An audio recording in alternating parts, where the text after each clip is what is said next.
चालू चरणों में अरे अनंत तीरथ माला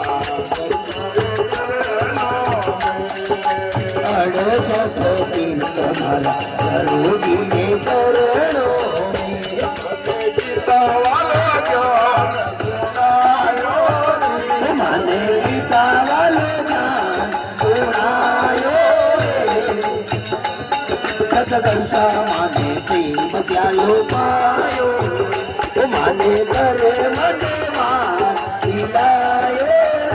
माने करे मनवान खिलायो